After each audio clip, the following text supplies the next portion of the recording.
महाकवि सुब्रमण्य भारती। भारत के महान कवियों में से एक सुब्रमण्य भारती एक जुझारू शिक्षक और देश प्रेमी भी थे, जिन्होंने तमिल भाषा में रचनाएं की। इनकी देश प्रेम की कविताएं इतनी श्रेष्ठ है कि इनको भारती उपनाम से ही पुकारा जाने लगा। वैसे इन्हें महाकवि भरतियार के नाम से भी जाना जाता है। ये सक्रिय रूप से स्वतंत्रता आंदोलन में शामिल रहे, जबकि इनकी रचनाओं से प्रेरित होकर दक्षिण भारत में बड़ी तादाद में आम लोग आज़ादी की लड़ाई में कूद पड़े। इनकी पकड़ वैसे हिंदी, बंगाली, संस्कृत, अंग्रेजी सहित कई भाषाओं पर थी, पर तमिल उनके लिए सबसे प्रिय और मीठी भाषा थी। वह उन कुछ साहित्यकारों में से थे जिनका गद्य और पद्य दोनों विधाओं पर समान अधिकार था। महाकवि सुब्रमण्य भारती का जन्म 11 दिसंबर 1882 को तमिलनाडु के एक गांव एट्टियापुरम गांव में हुआ था। उनके पिता का नाम चिन्नस्वामी अय्यर और माता का नाम इलकुमी अम्माल था। वह बचपन से ही विलक्षण प्रतिभा के धनी थे। उनके माता पिता बचपन में उन्हें प्यार से सुबैया कहकर पुकारते थे। भारती जब छोटे ही थे तब उनके माता पिता का निधन हो गया। वह 7 वर्ष की आयु में ही कविता लिखने लगे और अल्प आयु में ही उनका विवाह चेल्लम्मा के साथ कर दिया गया। 11 वर्ष की आयु में उन्हें एक कवि सम्मेलन में आमंत्रित किया गया, जहां सभी उनकी कविताओं को सुनकर मुग्ध हो गए और वहां के राजा ने बालकवि सुब्बैया को भारती की उपाधि से समस्त विद्वानों के सामने विभूषित किया। इसके बाद वो 1898 में काशी आ गए, जहां पर उन्होंने हिंदी, अंग्रेजी और संस्कृत का अध्ययन किया।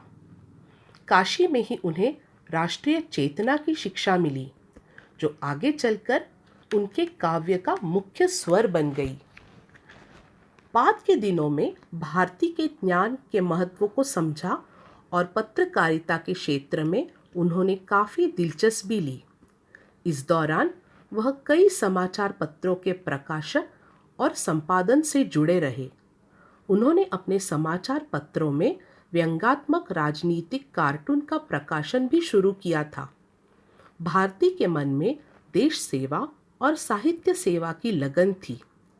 1905 में देशवासियों पर हुए अंग्रेज़ों के अत्याचार को देखकर उनका खून खौल उठा। वह पूरे क्रांतिकारी बन गए। उन्होंने देशवासियों को गुलामी की बेड़ियां तोड़कर स्वतंत्र होने की प्रेरणा दी। इन्हीं विचारों से प्रेरित उनका प्रसिद्ध कविता संग्रह स्वदेश गीत प्रकाशित हुआ और उन्हें तमिल भाषा के राष्ट्रकवि का सम्मान मिला।